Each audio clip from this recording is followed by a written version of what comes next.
अस्सलाम वालेकुम व्यूअर्स, आज हम बनाना चाह रहे हैं चीज़ एग, जिसको बनाना बड़ा आसान है। प्लीज़ मेरी वीडियो को अंत तक वॉच किया करें और उसके साथ साथ फॉलो कीजिएगा। इस तरह आपकी रेसिपी बहुत ज़्यादा मज़ेदार बनेगी।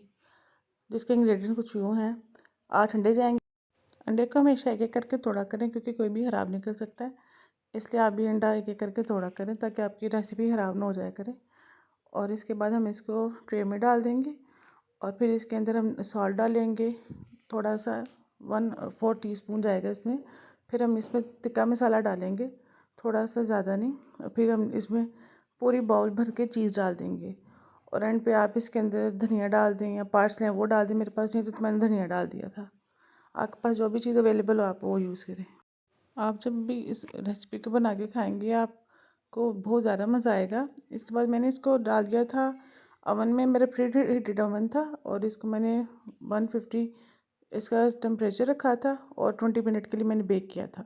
और एंड पे फिर से मैं मसाला स्प्रिंकल कर दूँगी और इससे टेस्ट बहुत ज़्यादा अच्छा आता है एंड पे।